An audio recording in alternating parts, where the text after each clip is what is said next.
आज रासलीला की चर्चा होगी, कृष्ण की जो दिव्य लीला है हम उस पर चर्चा करेंगे। कृष्ण लीला को सब नहीं श्रवण कर पाते, सबके सबके हिस्से में ये खुशी नहीं है। क्यों? कृष्ण के पास पहुंचने से पहले आपको महामाया से गुजरना पड़ता है। भगवान खुद कह रहे भगवत गीता में, दैवी हेषा गुणमयी मम माया दुरत्यया मामेव ये प्रपद्यन्ते मायाम एताम तरन्ति ते मायाम एताम तरन्ति ये मामेव प्रपद्यन्ते। वही इस माया से पार हो सकते हैं जो मेरी शरणागति को स्वीकार करते हैं। ये कौन कह रहा है? भगवान। भगवान खुद स्वयं कह रहे हैं ये माया मेरी ही माया है। भागवतकार कह रहे हैं विष्णुर माया भगवती, विष्णु की माया है जिसे आप भगवती के नाम से जानते हैं। आद्यंष्टा प्रभुराम से न कार्यार्थे संभविष्यति, वो भगवान के आदेश का पालन करती है, वो भगवान की ही माया हमें बांधती है, भगवान के पास आने से रोकती है। हमारे गुरुदेव बड़ी प्यारी कथा सुनाते हैं साहब, स्मरण आ गया तो मैं आपको सुना दो। गुरुदेव कहते हैं कि एक बार भगवान विष्णु ने ब्रह्मा जी से शिकायत करी कि ब्रह्मा जी, क्योंकि ब्रह्मा जी क्रिएटर हैं, सृजन करता है संसार की, उन्होंने रचना करी। तो भगवान ने ब्रह्मा जी से कहा कि ब्रह्मा जी आपकी बनाई हुई धरती के जो लोग हैं ना वो हमें बहुत परेशान करते हैं। भगवान ने पूछा ऐसी क्या बात हो गई? ब्रह्मा जी ने पूछा प्रभु क्यों परेशान करते हैं? भगवान ने कहा मैं क्षीर सागर में लेटा होता हूँ, योग निद्राम जगत पते, योग निद्रा में होता हूँ और कोई आके छोटी सी छोटी बात पे मुझे जगा जाता है, कोई ना कोई मुझे उठा जाता है। मैं अपनी शांति में होता हूँ, प्रिया जी के साथ होता हूँ, कोई ना कोई मुझे उद्विग्न कर देता है, परेशान करता है, जगा देता है। इन लोगों से को समझाओ हमारे पास बार बार ना आए, इसी के लिए मैंने आपको बनाया है। आप उनसे, उनके साथ आपकी डीलिंग होनी चाहिए, वो डायरेक्ट मेरे पास कैसे आ सकते हैं? ब्रह्मा जी ने कहा प्रभु हमारी बनाई हुई जो संरचना है ये मेरे हाथ में नहीं है, ये जो लोग हैं ये हमसे भी ज्यादा चालाक लोग हैं, ये पहुंच ही जाएंगे। लेकिन ब्रह्मा बुद्धि के देवता है, तो भगवान ने कहा बताओ कहां जाऊं, मैं कहां रहूं जहां मैं शांति से रह सकता हूं। तुम सभी भी बोलते हो ना कभी कभी, कभी तो मुझे शांति से रहने दो। तो भगवान ने भी वो पूछा ब्रह्मा जी से मैं कहां जाके शांति से रह सकता हूं? तो ब्रह्मा जी ने मालूम है क्या जवाब दिया? ब्रह्मा जी ने कहा प्रभु एक स्थान है जहां अगर आप चले गए तो ये मनुष्य, ये जीव आपको नहीं खोज पाएगा। भगवान ने बोला अच्छा ऐसी कौन सी जगह है, ऐसी कौन सी कंदरा है, कौन सी गुफा है जहां मैं चला जाऊं और ये मनुष्य मुझे नहीं खोज पाएगा? भगवान ने कहा, ब्रह्मा जी ने कहा इस मनुष्य को मैंने ही बनाया है इसलिए मैं जानता हूं। ऐसा क्यों नहीं करते आप कि आप इस मनुष्य के भीतर ही बैठ जाइए, ये पूरी दुनिया में खोजेगा, अपने भीतर कभी नहीं खोजेगा। तो साहब वो चुराकर चित्त को चित्त ही में डटाओ काला कलूटा है, ये चोर बड़ा अद्भुत है। चोर का स्वभाव साहसी होता है, चौरम साहसिक हमारे यहाँ प्रयोग बनता है संस्कृत में, कहते हैं चोर बहुत साहसिक होता है। लेकिन ये गजब का चोर है। चोर तो साहसी होता है, ये तो सुना, इसका साहस भी गलत गजब का है।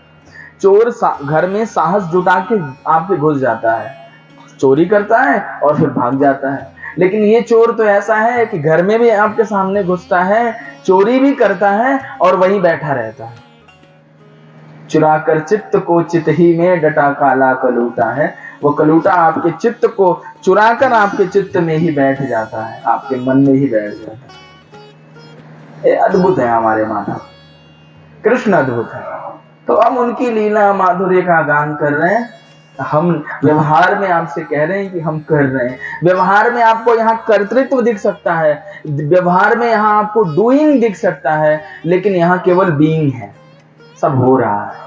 व्यवहार में दिख रहा है, यहाँ कोई बैठ के बोल रहा है, यहाँ कोई सुन रहा है, लेकिन यकीन से समझो ना यहाँ कोई बोल रहा है ना यहाँ कोई सुन रहा है, यहाँ केवल शून्य घट रहा है, केवल ईश्वर घट रहा है और वो हो रहा है। और वो जो बुलवा दे वो बोल देंगे। कल भगवान के दिव्य माधुर्य गिरिराज धरण की लीला हमने आपको सुनाई। भगवान जो गिरधर गोपाल है वो श्री कृष्ण, जो गिरिराज उठा ले वो कृष्ण।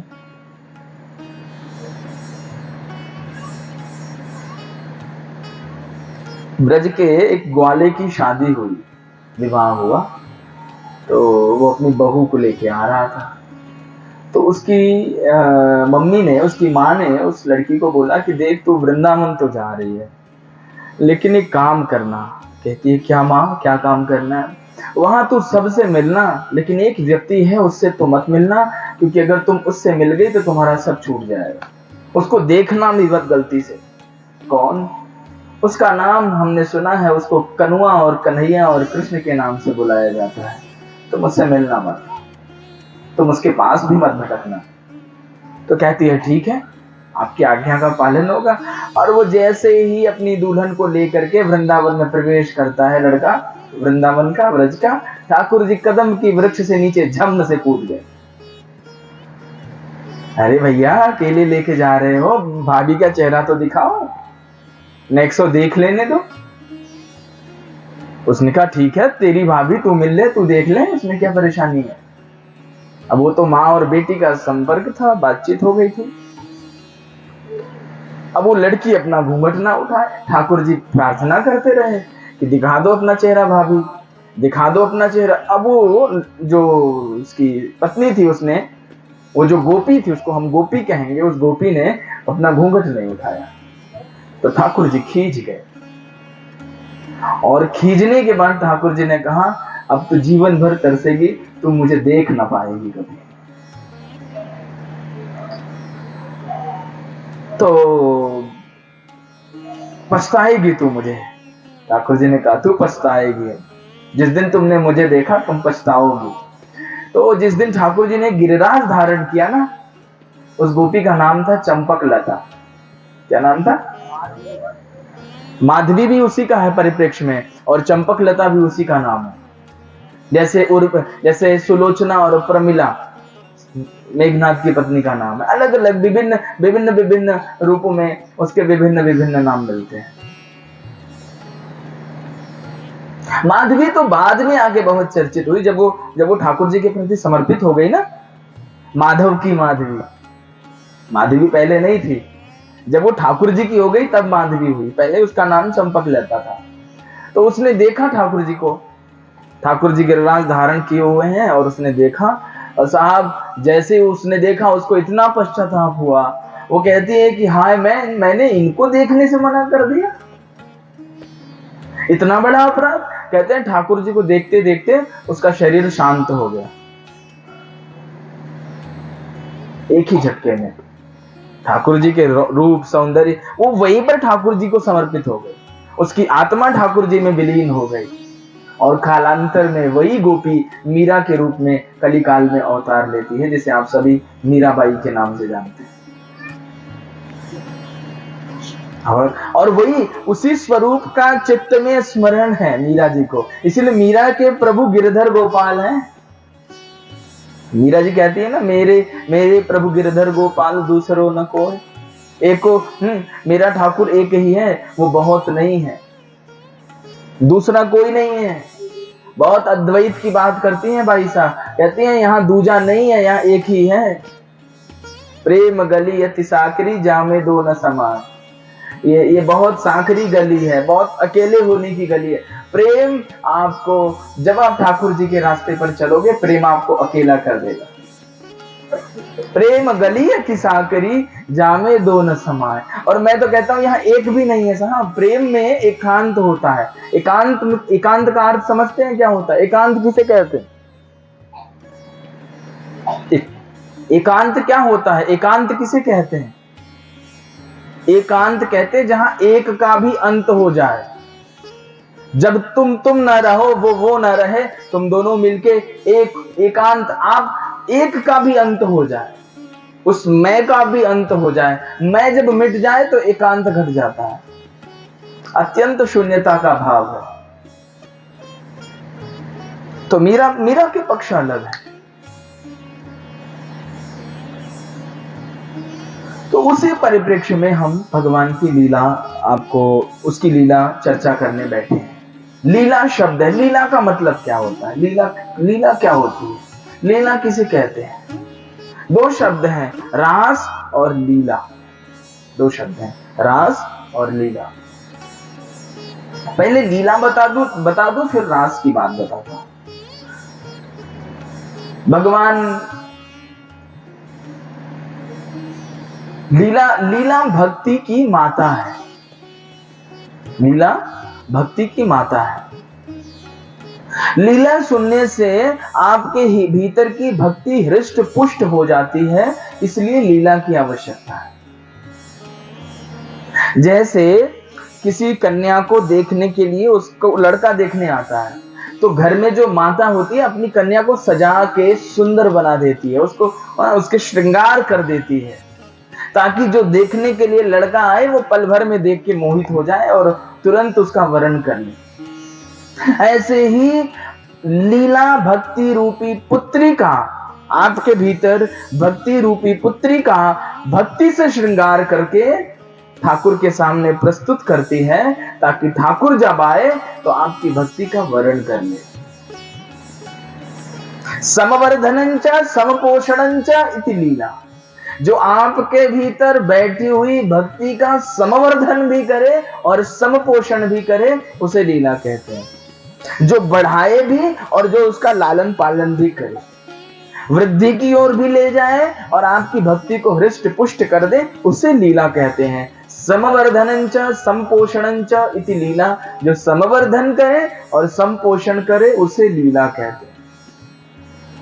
बिना लीला श्रवण के भगवान के प्रति प्रेम नहीं होगा, इसलिए लीला की अरे जब तुम लीला सुनोगे तो तुम्हें लगे सुखदेव जी जैसे महात्मा के भीतर ठाकुर जी की लीला सुन के प्रेम हो गया। अरे ठाकुर जी ऐसे हैं क्या? ठाकुर जी ऐसे हैं क्या? ठाकुर जी इतना प्रेम करते हैं क्या? कृष्ण ऐसे भी हैं क्या? कृष्ण के जीवन में ऐसी ऐसी घटनाएं घटी हैं जो आपको आश्चर्य से भर देती हैं। तो भगवान की लीलाओं को श्रवण करने से आपके भीतर की भक्ति जुआन हो जाती है, युवती हो जाती है। जो जरावस्था में, जर्जर अवस्था में पहुंच गई है ना, वो नूतन हो जाती है, नवीन हो जाती है। जैसे कहते हैं ना, वृंदावनम पुनः प्राप्य नवीनैव स्वरूपिणी, वृंदावन को प्राप्त करते ही भक्ति जवान हो जाती है। आपके हृदय रूपी वृंदावन के में पहुंचते ही आपकी जो भक्ति है वो युवान हो जाती है। कैसे? जब लीला रूपी माता उसका श्रृंगार कर देती है। श्रृंगार अद्भुत है, वो आपके भक्ति का श्रृंगार। कानों में भगवान की कथामृत के कुंडल पहना देती है। नासिका में गोविंद के चरणारविंद में पड़ी हुई तुलसी की भीमी भीमी खुशबू की नथनी पहना देती है। हाथों में श्री ठाकुर जी के चरण रज में पड़ी हुई रज कर्णिकाओं का लेपन करके हाथों में लाली लगा देती है। भगवान नामोच्चारण संकीर्तन के माध्यम से आपके अधरोष्ठों में लाली लगा देती है। इस प्रकार विभिन्न रूपेण, विभिन्न भाव के साथ लीला श्रवण से आपके भीतर बैठी हुई भक्ति रूपी कन्या का श्रृंगार हो जाता है। और जब वो ठाकुर देखता है, जैसे किसी सुंदर युवती को देख करके कोई युवक उसकी तरफ रीझ जाता है, उसके प्रति आकर्षित हो जाता है, रीझ जाता है, ऐसे ही जब ठाकुर जी उस सुंदर सुशील सौंदर्य लावण्यवती भक्ति को आपके भीतर बैठे हुए देखते हैं, तो वो भी रीझ जाते हैं, खिंचे हुए आ जाते हैं। त्वया हूतस्तु भगवान याति नीच गृहेष्वपि। भक्ति के बारे में नारद जी कहते हैं कि त्वया हूतस्तु भगवान, हे देवी, अगर तुम भगवान को नीच के घर भी बुलाओ तो वहां भी भगवान आ जाए। तुम्हारे में इतना सामर्थ्य, किसी के भी घर, और गए भगवान। मधुमंगल, श्री रामा, इन सुदामा, इन कुब्जा, इन सबके घर पे हमारे ठाकुर जी गए। विदुर के घर गए, देखो कहां 56 भोग दुर्योधन का, कहां विदुरानी के केले के छिलके पे रीझ गए माधव। ठाकुर जी केवल और केवल प्रेमैक लभ्यो मोह, ये भागवत का अगर सूत्र तुमने जान लिया तो पक्की हो गई बात। ठाकुर जी से प्रेम करना सीख लो, बस। भागवत कथा आपको ठाकुर जी से प्रेम करना सिखाती है। प्रेम करना भी कला है, सब नहीं कर पाते। प्रेम सबसे कठिन साधना है, सबकी बस की साधना नहीं है ये। इसलिए शायद कबीर ने कहा, पोथी पढ़ पढ़ जग मुआ, पढ़े न पंडित हो। इसीलिए कबीर ने कहा, क्योंकि ये बहुत, दिस इज वेरी टफ। ये बहुत बहुत मुश्किल काम है, प्रेम करना बहुत मुश्किल काम है। चैतन्य महाप्रभु कहते हैं कि ये जो प्रेम है ये बहुत मुश्किल है, निभाना बहुत मुश्किल है, निभाना मुश्किल है। जो सब कुछ ठाकुर जी के लिए अर्पित कर दे। देखो आप कहते हो ना कोई चीज सुंदर है, कोई चीज अच्छी लगती है आपको, कोई चीज सुंदर या बुरी अच्छी कुछ नहीं होती। सुंदर आपको क्या लगता है? सुंदरता कहाँ है? सुंदरता आपके प्रेम में है। जिस वस्तु से आपका प्रेम हो जाता है वो वस्तु आपको सुंदर लगती है। कोई कपड़ा है ना, ये माता लोग ज्यादा उसका अनुभव होगा। आप जब कोई कपड़े खरीदने जाती हो तो कोई कपड़े आपको पसंद आते हैं, जरूरी नहीं वो सबको पसंद आएंगे, क्योंकि आपका जिस रंगो रूप के साथ प्रेम हो गया उसी तरीके के कपड़े आपको पसंद आएंगे, या कोई भी है। अब हमारे अशोक जी भी पगड़ी ले आए थे, मैंने मना कर दिया, मैंने कहा मुझे पसंद नहीं आ रही है, क्योंकि मुझे इस रंग से प्रेम ही नहीं है। अब मुझे जिस रंग से प्रेम है वो रंग की ले आओ तो पहने, नहीं तो ले जाओ। तो प्रेम की बात है, आपके चित्त में आपके मन में जिससे प्रेम बैठा हुआ है, जिसके भी प्रति,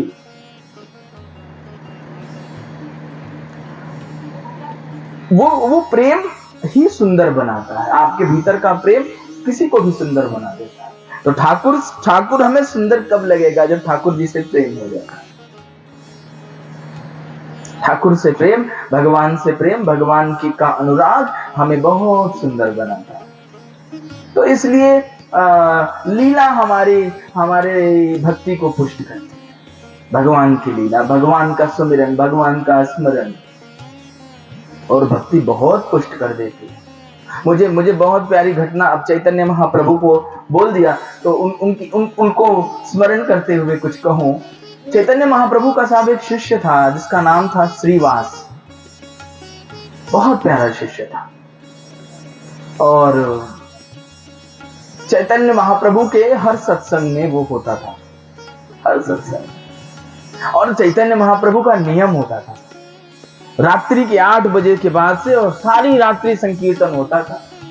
एक बार तो क्या हुआ, मनोविनोद की बात है, एक बार चैतन्य महाप्रभु किसी के घर संकीर्तन करने गए, जैसे हम मुरादाबाद में बैठे ऐसे किसी के घर कहीं संकीर्तन कर हो रहा था। अच्छा, चैतन्य महाप्रभु का ध्यान समाधि उनके नृत्य में था।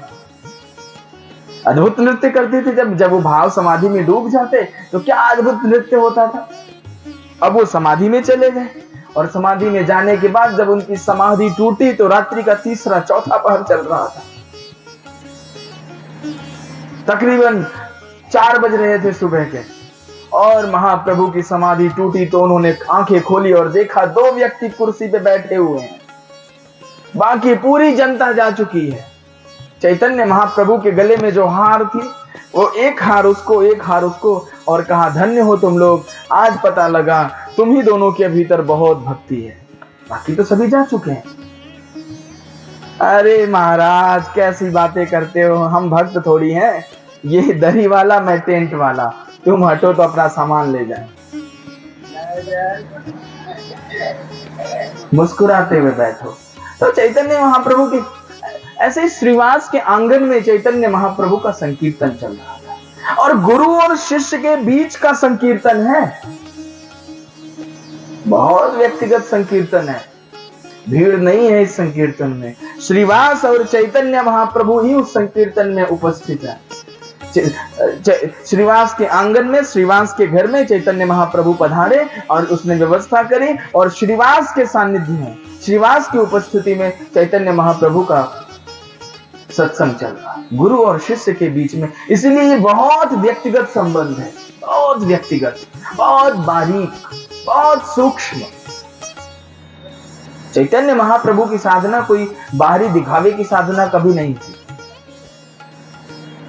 बहुत व्यक्तिगत संबंध है चैतन्य महाप्रभु का श्रीवास के साथ। और श्रीवास भी वैसे ही समर्पित है चैतन्य महाप्रभु के प्रति। चैतन्य के प्रति श्रीवास का समर्पण भी अद्भुत है। अब श्रीवास और चैतन्य महाप्रभु उस नाम संकीर्तन की धुनी में डूब गए। चैतन्य महाप्रभु भी समाधि में और गुरु समाधि में, तो सुचेला भी समाधि में, दोनों ही आनंद कर रहे हैं। इतने में अब श्रीवास के घर में संकीर्तन हो रहा था तो श्रीवास के कानों में किसी के रोने की आवाज आई। उसे लगा जैसे घर में कोई रो रहा है, तो उसकी समाधि टूटी और दौड़ा दौड़ा उसी तरफ गया जिधर कोई रो रहा था, और उस कोने में जाकर के देखा वहां कि उसकी पत्नी विलाप कर रही थी। श्रीवास की पत्नी रो रही थी। मैं ये बताना चाहता हूं कि ये प्रेम का रास्ता इतना सरल नहीं है जितना तुम सरल सोच रहे हो। कबीर कहते हैं, जे घर फूके या पड़ा चले हमारे साथ। कबीरा खड़ा बाजार में लिए लुकाठी हाथ, जे घर फूके आ पड़ो चले हमारे साथ। जो अपने घर को फूक सके, घर को फूकना यानी देह की आसक्ति को छोड़ना। घर को फूकना ये नहीं कि तुम घर में जाओ और तुम घर को फूक दो और बर्बाद करो, ऐसा नहीं।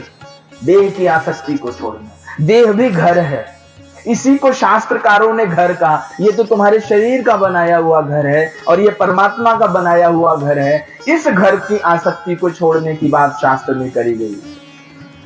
बहकी बहकी बातें ना किया करो। तो जे घर फूके यहाँ पड़ो चले हमारे साथ, बहुत गहरा और बारीक संबंध है। तो चैतन्य महाप्रभु और श्रीवास नृत्य कर रहे हैं और श्रीवास ने देखा उसकी पत्नी रो रही है, और वही पास में उसका जो पुत्र था वो लेटा हुआ था। उसने पूछा क्या बात हो गई? पत्नी ने जवाब दिया, तुम तो संकीर्तन में व्यस्त रहते हो, तुम तो पागल हो चुके हो। पत्नी तो पत्नी, होम मिनिस्टर है, अच्छे अच्छे हिल जाए।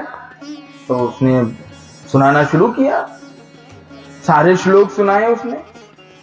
पूछा बता तो सही हुआ क्या है? हुआ क्या? खेलने गया था और जब से लौट के आया लगता है किसी विषैले जानवर ने काट लिया और अब इसका शरीर शांत हो गया।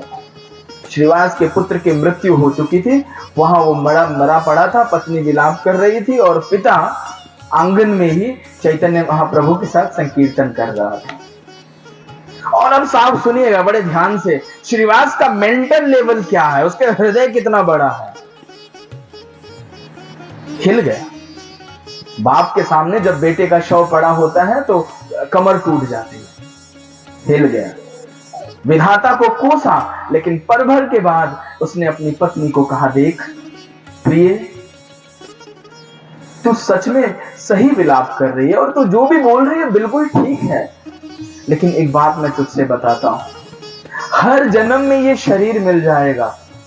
हर जन्म में मुझे पत्नी मिल जाएगी और तुझे पति मिल जाएगा, और हर जन्म में हमें कोई ना कोई बेटा भी मिल जाएगा। लेकिन तुझसे यकीन के साथ कहता हूं प्रिय, हर जन्म में चैतन्य के जैसा गुरु नहीं मिलेगा। इसलिए सबसे पहले तू भी मेरे साथ चल और चैतन्य के साथ, महाप्रभु के साथ बैठकर, उनके संकीर्तन में बैठकर, उनके संकीर्तन में खलल ना हो, इसलिए उनके संकीर्तन में सहभागिता ग्रहण करके, और जब वो विदा हो जाएंगे हम अपने पुत्र का शोक भी मना लेंगे। कहीं वो चले गए तो उनके जैसा गुरु कभी नहीं मिलेगा। ये जीवन बार बार मिलेगा, ये घर, ये पत्नी, ये बच्चे सब बार बार मिलेंगे, लेकिन चैतन्य जैसा गुरु नहीं मिलेगा। मौके से मत चूक, ये चल मेरे साथ। लेकिन साहब मैं वही कह रहा हूं, गुरु परीक्षा लेता है शिष्य, और ये अद्भुत परीक्षा है। तुम जितना आध्यात्मिक होते जाओगे तुम्हारी परीक्षा उतनी ही बढ़ती जाएगी।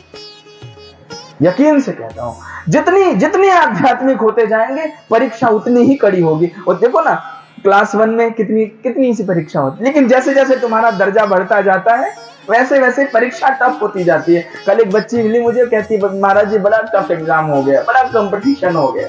अब क्लास 1 में वो कंपटीशन नहीं होगा, लेकिन जैसे जैसे तुम्हारा क्लास बढ़ेगा वैसे वैसे कंपटीशन बढ़ता जाएगा। ऐसे ही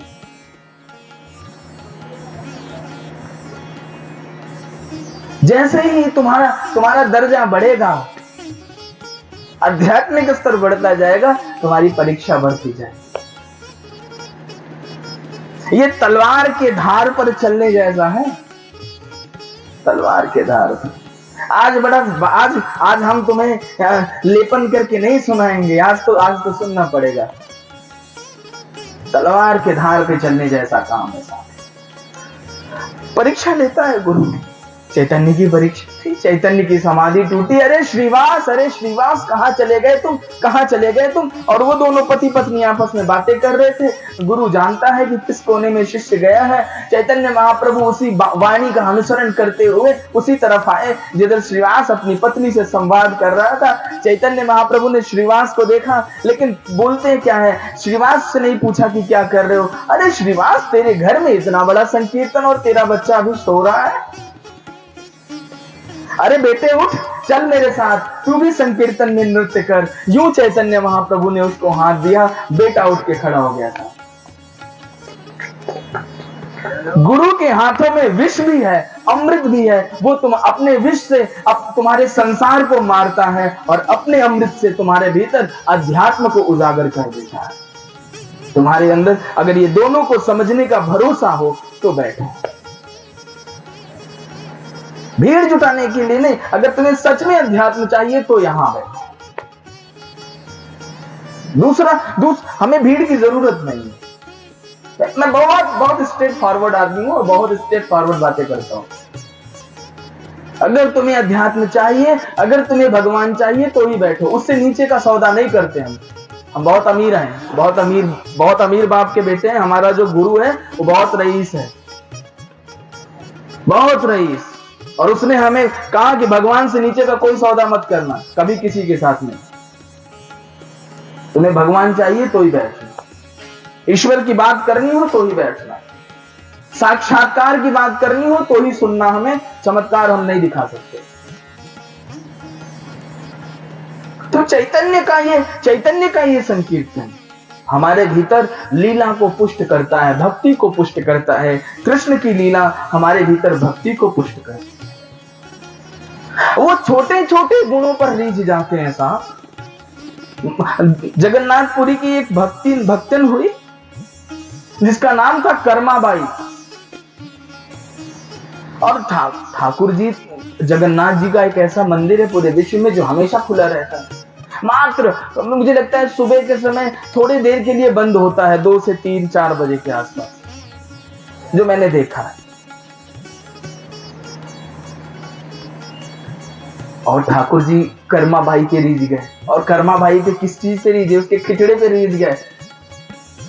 खिचड़ी, सोचो, कहां माखन मिश्री खाने वाला, कहां उसकी खिचड़ी पर रीझ गया।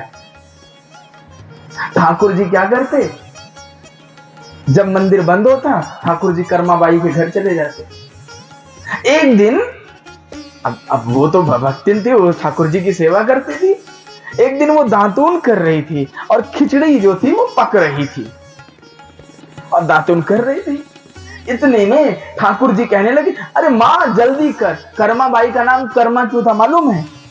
इसलिए पढ़ा, उसका नाम कुछ और था। ठाकुर जी जब आते कहते, माँ जल्दी कर, कर्मा कर्मा, जल्दी कर्मा, जल्दी कर्मा, तो उसका कर्माबाई नाम पड़ गया।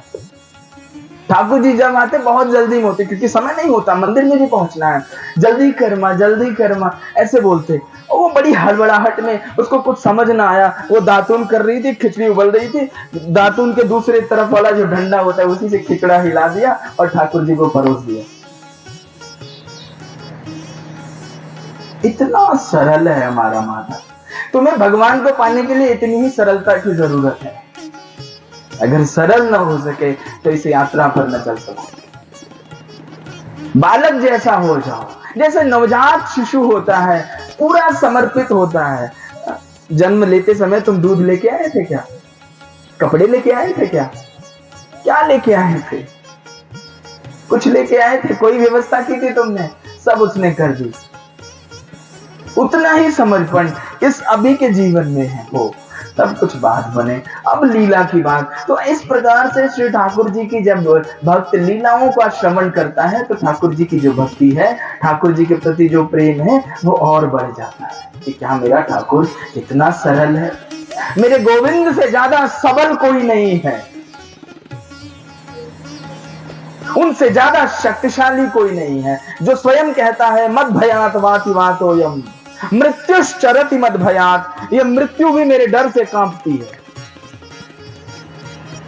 और इनसे ज्यादा सरल भी कोई नहीं है और इनसे ज्यादा सजल भी कोई नहीं है साहब। ये बहुत करुणावान ठाकुर है।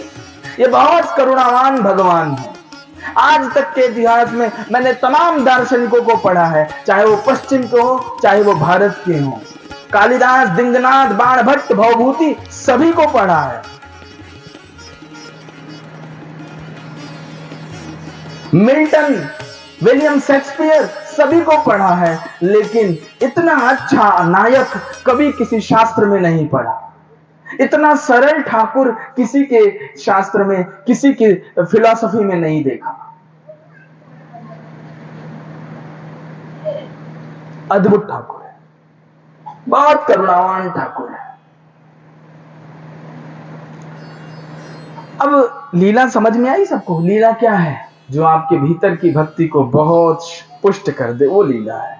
अब रास, जो दूसरा शब्द है, रास लीला सुनते ही आदमी के दिमाग में इट्स वेरी कमेंटिंग वर्ड। ये रास लीला एक बहुत कमेंट बाजी, एक टोंट बाजी का शब्द है ना? कितनी दुर्भावना के साथ इस शब्द का प्रयोग किया जाता है साहब। ये वो लोग हैं जो रास के मर्म को नहीं जानते, जो तुम्हारी संस्कृति, तुम्हारी संस्कार, तुम्हारी परंपरा को नहीं जानते, वो इसका दुरुपयोग कर रहे हैं इन शब्दों का। ये शब्द की परिभाषा बहुत अमूल्य है। रास किसे कहते हैं? रास सर साधना की सर्वोच्चतम कक्षा का नाम है। साधना जब पूर्ण हो जाती है, तब जीव के जीवन में रास घटित होता है। रस और रास दो शब्द हैं। यहां रास शब्द का प्रयोग है, रस शब्द का प्रयोग नहीं। रस और रास में क्या अंतर है? तुम ठाकुर, तुम कथा सुन रहे हो, आप कथा सुन रहे हो, आपको रस आ रहा है। आप ठाकुर जी के दर्शन करो, आपको रस आएगा। ये तो सामान्य हो गया, बहुत सामान्य है। आप भगवान के दर्शन करते हो, ये रस है, लेकिन जब भगवान तुम्हें देखना शुरू कर दे, वो रास है। साकी पे हर किसी की नजर हो, ये जरूरी है, लेकिन साकी की नजर हर किसी पे हो, ये जरूरी नहीं। परमात्मा की नजर हर किसी पे हो, ये जरूरी नहीं है। ठाकुर जी का जन्मोत्सव था, यशोदा मैया कैसे जन्मोत्सव मनाती है, समझो, अपने बच्चों को भी समझाना। सारे के सारे अंग्रेज हो गए हैं। ठाकुर कैसे मनाती हैं ठाकुर जी का जन्मोत्सव यशोदा मैया? पहले गौशाले में गवांग गोश थे, गौशाले में जाकर के गैया का पूजन करती, आचार्यों को, ब्राह्मणों को बुलाकर भोज करा करके स्वस्ति वाचन, शांति आदि, ग्रह शांति आदि का पाठ करवा करके वेद मंत्रों का पाठ करवाती हैं, गौ पूजन करती हैं, और सायंकाल में यमुना में जाकर के दीप दान करती हैं। ठाकुर जी जितने वर्ष के होते उतने दीप दान कराते, और तुम जितने साल के होते उतनी मोमबत्तियां बुझा देते हो, इसीलिए तुम मरते हो। और क्या? आदमी, मैं सोचता हूं जन्मोत्सव के दिन आदमी खुश कैसे हो जाता है? तुम्हें तो गमगीन होना चाहिए कि तुमने जिंदगी के 35 साल, 40 साल, 50 साल गुजार दिए बेहोशी में। अफसोस करो उस दिन बैठ के। जन्मोत्सव, प्राकट्योत्सव तो तभी मनाओ जब तुम्हारे ठाकुर, तुम्हारे व्यक्तिगत जीवन में तुम्हारे भगवान का अनुभव तुम्हें हो जाए। सुनी सुनाई बातों का अनुभव नहीं, अनुभव हो उसका।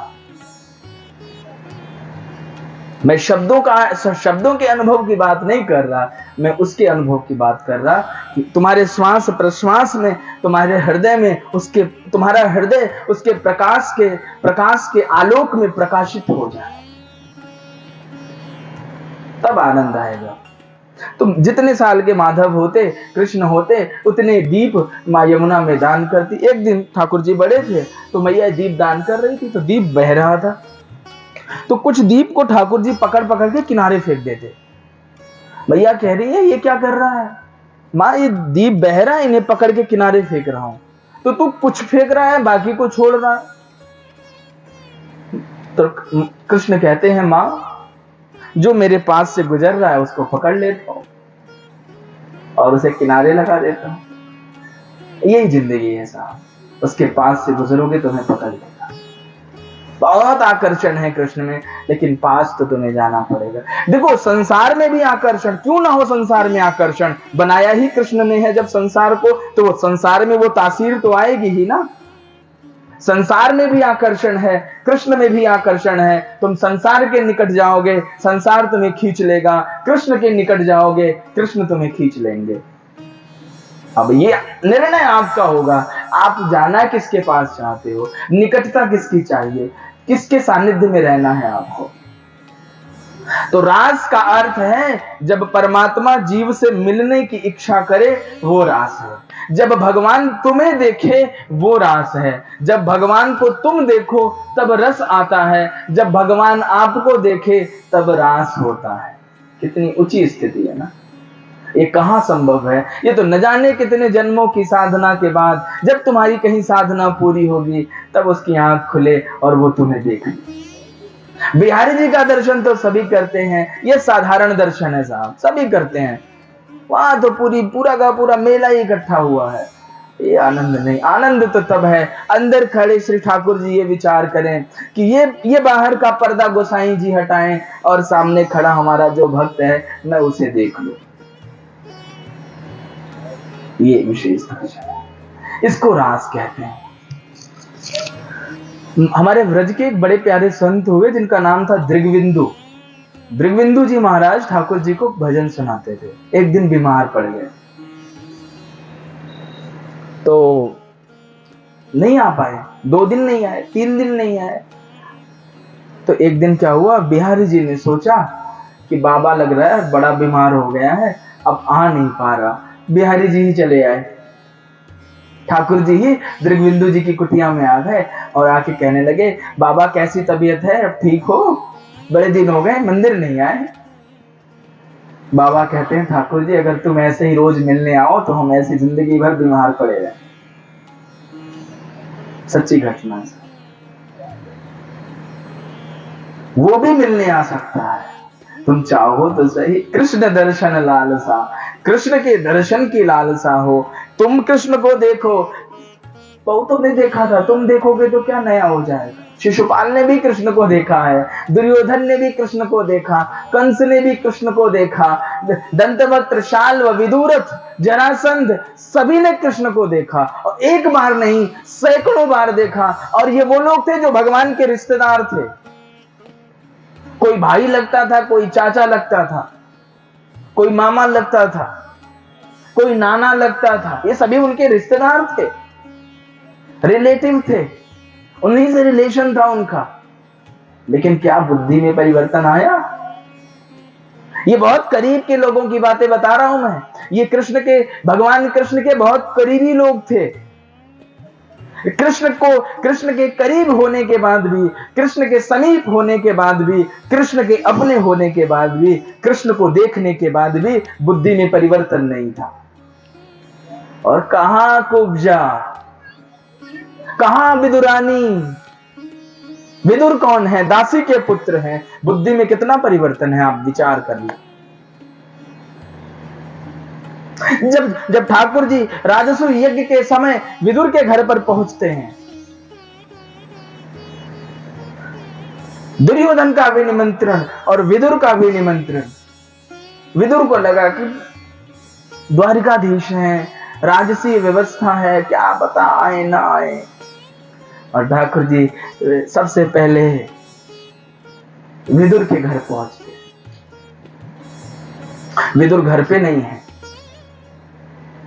विदुरानी ने घर खोला, दरवाजा खोला।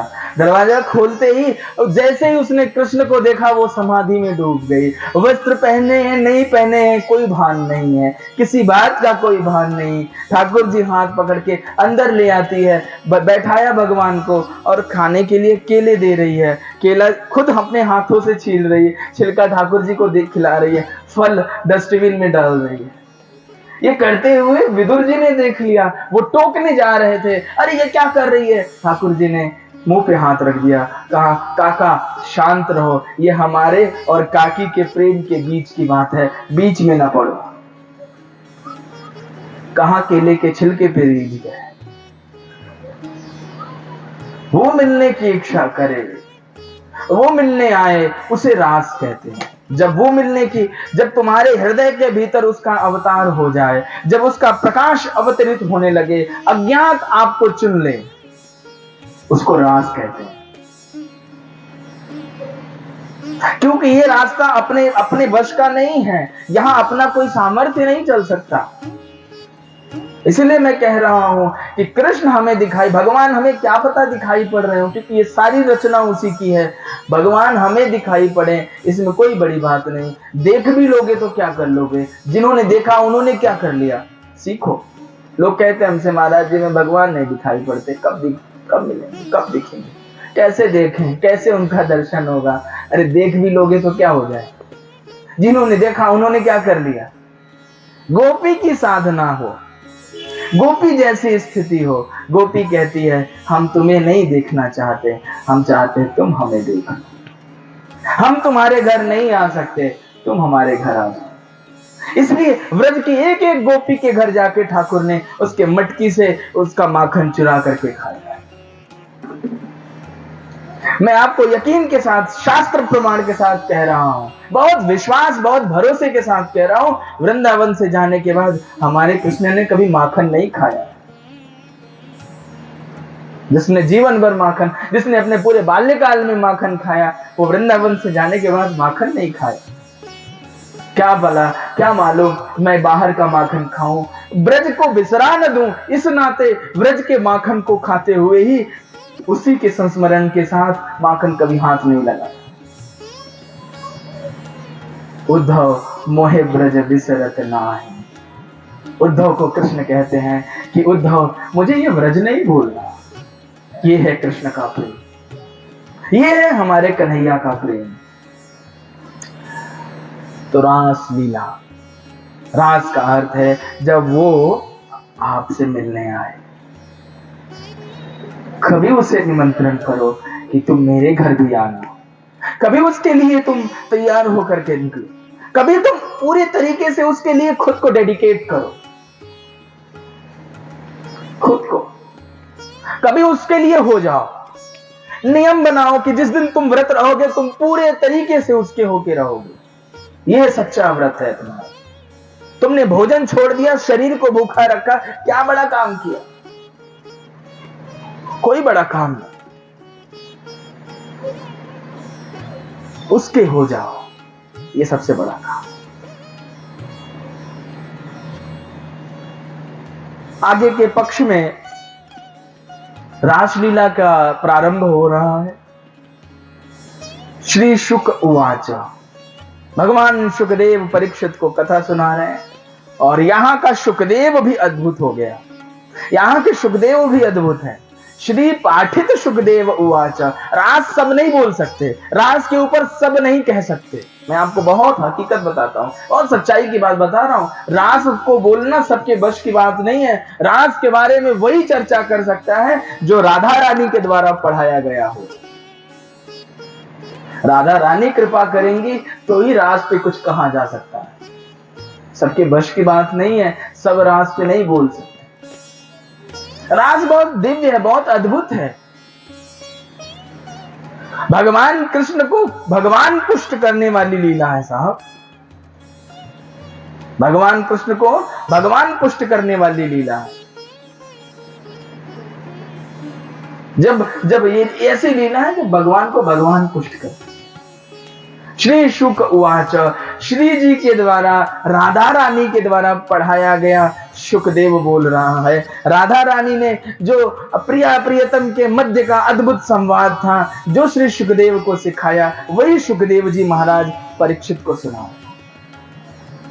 भगवान पिता रात्रि शरदोत्फुल्ल मल्लिका वीक्षरन्तुं मनश्चक्रे योगमायामुपाश्रितः तदोडुराजः ककुभः करैर्मुखं प्राच्य विलिम्पन्नरुणेन शन्तमयि सचर्षणीनामुदगाच्छुचो मृजन् प्रियः प्रियाया इव दीर्घदर्शनः दृष्ट्वा कुमुद्वन्तमखण्डमण्डलं रमाननाभं नवकुङ्कुमारुणम् वरम च तत्कोमल गोभिरंजितम जगौ कलम वामदृशाम मनोहरम।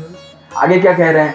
निशम्य गीतम तदनंग वर्धनम ब्रजस्त्रियः कृष्ण गृहीत मानसा आजग्मुरन्योन्यमलक्षितोद्यमा सयत्र कांतो जवलोल कुंडना। ये पहले 4 पक्ष श्री सुखदेव ने परीक्षित को सुनाया। कहते हैं भगवान पिता रात्रि शरदोत्फुल्ल मल्लिका। यहाँ भगवान कृष्ण को कृष्ण नहीं कहा, भगवान शब्द से संबोधित कर रहे हैं। कहते हैं भगवान पिता रात्रि, तारात्रि है भगवान अपि, उस रात्रि में भगवान भी उपस्थित थे। भगवान की लीला है रास लीला। और कहां ओछे शब्दों में, कहां उसकी सार्थकता, उसके मर्म को न जानने के बाद तुम कमेंट कर देते हो, अनपढ़ गंवार कहीं के। ये गंवारी तो है जो शब्दों को जानते नहीं, कुछ भी लिख दिया, कुछ भी बोल दिया। रास की दिव्यता को न जानने वाले मूर्ख, जो ये वो लोग हैं जो रास की दिव्यता को, रास के स्थिति को नहीं जानते। भगवान की लीला को रास लीला कहते हैं। जब भगवान जीव से मिलने की इच्छा करे उसको रास लीला कहते हैं। तो यहां श्री सुखदेव जी कह रहे हैं भगवान पिता रात्रि शरदोत्फुल्ल मल्लिका। शरद ऋतु का समय है और मल्लिका के फूल खिले हुए, जूही का फूल। और ये रात्रि बहुत विशेष है। ये तारात्रि ही, ये रात नहीं, वो वाली रात।